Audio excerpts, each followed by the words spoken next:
Hey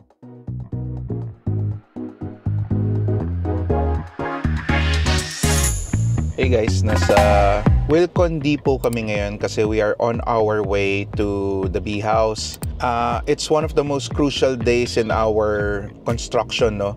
Ang daming fina-finalize. Ang dami ring inaasikaso na pag-move in ng gamit, pag-install din ng mga appliance. Ang daming malilit na bagay na kung hindi nyo pa nagagawa, for example, may kailangan pala na connector na gripo para sa washing machine. Hindi sinupply ng contractor yan. So we're buying one now. So the expenses are continuous eh. Kasi nga yung mga malilit na bagay na yan, that's the one, those are the things that really get you.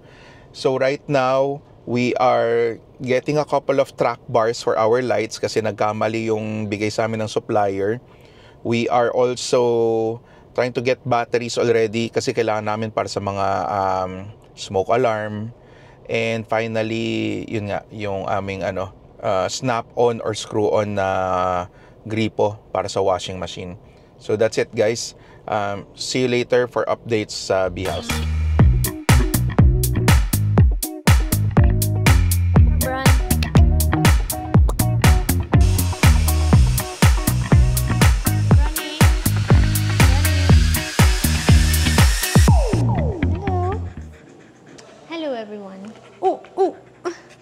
Oh, you're gonna be here?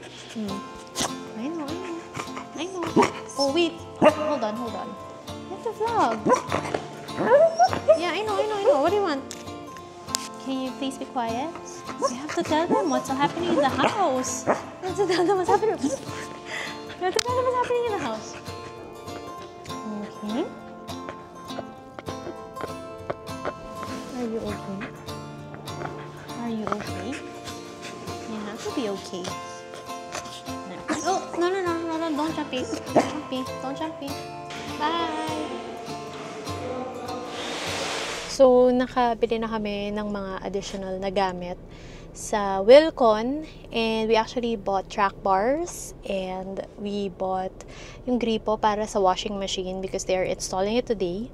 Bumili kami ng extra key battery for our GT car. Asan na ba yun? Ito, pakita ko sa inyo yung susi namin kasi nawala na siya ng battery. Akala namin sobrang dumi ng car, di na bumubukas, wala na palang battery. So now na-replenish na, okay na siya. It's so easy to change the battery. And I am off to buying merienda for everyone in the house. It's a couple of days. Okay, I will compose myself.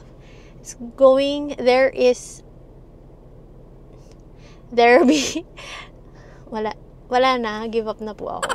We only have a couple of days left before we transfer. So hopefully mapabilis at sana hindi na matagdagan ng araw kasi ang dami pang kailangan habulin. Going to the grocery store to buy merienda for everyone. So, ngayon, sasamahan nyo muna ako mag-drive. Kasi sobrang daming kailangan gawin. Magchikahan muna tayo, kahit di ako nakaharap sa camera. So now, sa bahay, I think we are just 5% na lang na kulang. I think 95% is done. Ang pinakakailangan na lang talaga matapos are the occupancy permit, other permits, at mga kung ano-ano pang kailangan ayusin. So, may mga maliliit na bagay. Actually, marami yung maliliit na bagay na yun. Para lang matapos na yung mga kailangan gawin sa house. And now, we are rushing kasi talagang rurok na po ng holiday. And hindi ko na po talaga alam kung anong gagawin para matapos. So, Lord, please help us. So, while we are driving, kwento ko lang sa inyo. So, a lot of people have been asking us, dapat kasama si Ed sa chikahan portion na to, pero baka we might do an in-depth discussion. We might do an in-depth discussion about this, like, building the house, what we learned, blah, blah, blah. Kasi marami nagtatanong, every time we're out with friends, or like, kunwari, may makikita kami randomly, parang, uy, kamusta na yung bahay nyo? Kamusta na yung pintura nyong hindi isa ang kulay na nagpapalit ng mood, ganyan. So, natutuwa naman ako and natatawa ako na talagang a lot of people have been paying attention to those things. Nadaan na lang talaga namin sa humor. Because that's what we do best. Na napansin nila na very concerned sila. And glad to report na okay naman na yung mga bagay na yun. But yun nga, parang a lot of people have been asking us, sobrang kamusta kami, pagpapatay ng bahay, grabe, ganyan. And I just realized na, o nga no, parang not a lot of people talk about the realities or the reality of building a house. There are a lot of things that you need to consider. The challenges outweigh the easy things. As in, sobra. I guess, if you do have a lot of money, sobrang dami mong pera para makapagpatay ng bahay, you won't really feel the challenges as much. But, syempre, hindi kami oligarch. Hindi kami may-ari ng SM. So, wala kami nun. Wala kami nung limpak-limpak na salapi. I think, just to share a bit about that, na ang dami talaga naming pinagdaanan. Grabe na yung character building nga namin. As I would say, or as I would I would share to my friends na grabe yung character building na build ko, na develop ko, pang buong cast na.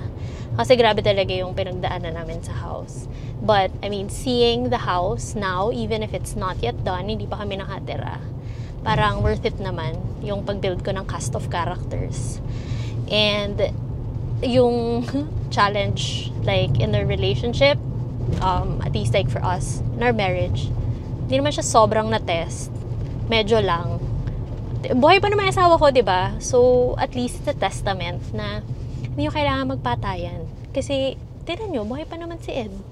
I do want to say now, kahit wala pa yung pinaka-chikahan portion nung about, building the house, is that I don't think it's for everyone. Yung ginawa kasi namin medyo tutok talaga. Wait, may ibon. Tutok in some way. Hindi yung parang we didn't really have a initially we did have a project manager, but we kind of had to make do with ourselves to project manage the house. So yun, medyo naging hands-on din kami sa mga detalye. And I am glad that we kind of did really check out all the details. We did focus on a lot of the nitty-gritty stuff kasi very particular pala kami sa mga ganon. Especially my husband. So at least, yung mga bagay, alam na namin. Kumbaga, alam na namin kung yung mga bagay na kailangan talagang tutukan ng pansin, ano yung mga kailangan palitan, ayusin, ano yung mga i-let go and let God na lang. And medyo marami yun. Sobrang dami nun. So, yun yung pinaka-change. Yun yung parang na-develop na change sa sarili ko. Ako kasi parang, kailangan ganito, kailangan ganyan. But I've learned to accept some things you just have to let go. Wow! So, I'm just here, chilling in the bedroom. Yan. Ito na yung mattress namin. Sobrang aga na-deliver. All the workers are already eating their merienda downstairs. Already bought their snacks. And ayun, we're just waiting for the kitchen to be done today. And papasilip ko sa inyo. I think kumakain nata sila. Wait lang. Let's see. Makigulo tayo. Pakita ko sa inyo kung gaano. Yung balat. Magulo. Kung kunwari may mga extra na parts, tabi natin sa isang shelf. I'll show you guys our couch, which is here. So, I'm excited to assemble it. Kinakabahan ako sa layout. Parang hindi yata tama yung layout, but we'll see.